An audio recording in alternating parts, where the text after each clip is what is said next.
আসসালামু আলাইকুম। আমি Mohammad Ranju Mondal, disable development society, Demra, Dhaka. আমি একজন দৃষ্টি প্রতিবন্ধী প্রফেশন। আপনাদের সামনে হাজির হয়েছি। আজকে আমাদের সুলেমান কবি ভাই, সে জন্মগতভাবে অন্ধ, চোখে থাকেন, দৃষ্টিপ্রতিবন্ধী মানুষ। ওনার স্ত্রী অসুস্থ, উনি অসুস্থ, ওনার কিছু জীবন কাহিনী শুনবো। আর সকলেই আপনারা সবাই সবার জায়গা থেকে তার কথার মনোযোগ সহ শুনবেন এবং তাকে সহযোগিতা করবেন। ভাই কেমন আছেন? আলহামদুলিল্লাহ। ও, আপনি দেশে বাড়ি যারি কই? জামালপুর, জামালপুর। কোন গ্রাম ভাই? জেলা জামালপুর, থানা মাদারগঞ্জ, হ্যাঁ। গ্রাম মহিলাতান, মহিষবাতের কোন পাড়া ভাই? পূর্বপাড়া। ও, আপনার এই চোখে দেখার সমস্যাটা কবে থেকে শুরু হয়েছে? এটা আমার ছোট থাকতে 5-6 বছর বয়সে আমার টাইফয়েড জ্বর করছিল। টাইফয়েড জ্বরে আমার এই চোখ বন্ধ হয়েছে। তাই? জি। ও, তাই আল্লাহর মতে আপনি রাস্তাঘাটে চলাফেরা করেন কিভাবে? আমরা সাদা শরীর ব্যবহার করি। ও, আচ্ছা, এই ডিডিএস ডিজেবল ডেভেলপমেন্ট সোসাইটি যে আপনাদের প্রতিষ্ঠানটা, এই প্রতিষ্ঠান থেকে আপনাদেরকে সাদা ছড়ি বা শীতের সময় শীতের কম্বল বা চাল ডাল কোনো সুবিধা পান, বা আপনারা কেউ কোনো কিছু দেন কিনা? হ্যাঁ, আমরা পাইও দিইও। কি পান, কি দেন? আমরা সাদা শরীর পাই, তারপরে শীত বস্ত্র পাই, খাদ্য পাই। ওনার সাথে নগদ অর্থ দেয় না? না, নগদ অর্থ না দেয়, আমরা পাই নাই, দিতে পারি না। ও, বুঝছি। তার মানে আপনারা চাচ্ছেন যে যে আমাদেরকে সহযোগিতা করবো, তারা সরজমিনে এসে তারা নিজে হাতে দেখ, ঠিক আছে? জি। ও, বুঝতে পারছি। তাহলে আপনার ছেলে মেয়ে কয়জন? আমার এক ছেলে এক মেয়ে। ও, ভাবি কি করে? ভাবি এই এই সংসারে কাজে করে। ও, শুনছিলাম সে তো ডিজেবল মনে হয়, মানে না, প্রতিবন্ধী। এই শারীরিক প্রতিবন্ধী। শারীরিক প্রতিবন্ধী না?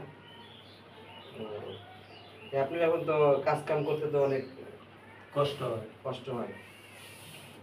আপনি মহান স্রষ্টাকে উপলব্ধি করে আশা আকাঙ্ক্ষা নিয়ে এই মানব জাতির কাছে আপনি কি চান? কি হলে আপনি ভালোভাবে চলতে পারবেন বা ফ্যামিলি নিয়ে থাকতে পারবেন? ঠিক আছে, কি চাওয়ার আছে আল্লাহ, মানে আল্লাহর উপর ভরসা করে চাইবেন? আমি আল্লাহর কাছে চাই, আল্লাহ আমার একটু সুস্থভাবে যেন আমি চলতে পারি। এমনকি আমার কেউ যদি আমাদের সহযোগিতা করে, যে না আমাদের এই ভিক্ষাবৃত্তি না করার লাগে। এই ঠিক আছে। প্রিয় মানব জাতির, মানবতার বান্ধব যারা আছেন, তাদের কাছে আমার আকুল আবেদন সালাম ভাইয়ের পক্ষ থেকে। উনি বলেছেন ভিক্ষাবৃত্তি নবীর নিষেধ করা, মানে নবীর শিক্ষা করে না ভিক্ষা, সেই ভিক্ষাবৃত্তি যদি না করা লাগে, মানুষের দ্বারা যদি না যেতে পারে, তাকে সে স্বাবলম্বী করা বা প্রতিষ্ঠিত করার জন্য যদি আপনারা কেউ সহযোগিতা করেন, সে আর আমার আরেকটা আশা, যে আমি একটা মাদ্রাসা করার জন্য চেষ্টা করতেছি। যদি এরকম আমার প্রতিষ্ঠানটা কেউ করে দেবে চায়, এমনকি সহযোগিতা করে, তা আমি তাদের জন্য আল্লাহর কাছে দোয়া করব। হ্যাঁ, যাই হোক, তারা বুঝতে পারলাম তার মনে অনেক আশা আকাঙ্ক্ষা বাসনা নিয়ে তারা ঘুরতেছে। একটা মনে হচ্ছে ওনার ভিক্ষুক মুক্ত দেশ থেকে বাঁচার জন্য ওনার জীবনের প্রাণ যাতে ভালোভাবে চলে আর কি। আর উনি একটা লক্ষ্য উদ্দেশ্য যে আমার একটা মাদ্রাসা চালু করবে। জায়গা কি নিজস্ব না? নিজস্ব জায়গা। মাদ্রাসার নামে দলিল করে দিয়েছেন? না, এখনো দলিল করি নাই। আচ্ছা, যাই হোক, প্রিয় বন্ধুরা, মাদ্রাসার নামে জায়গাটা দলিল করে দেয়, তাহলে আপনারা অবশ্যই, যদি কারো ভালো লাগে, অবশ্যই আপনি তার এই আমার কেউ যদি আশ্বাস দেয়, তাহলে আমি দলিল করে দেবো ইনশাআল্লাহ।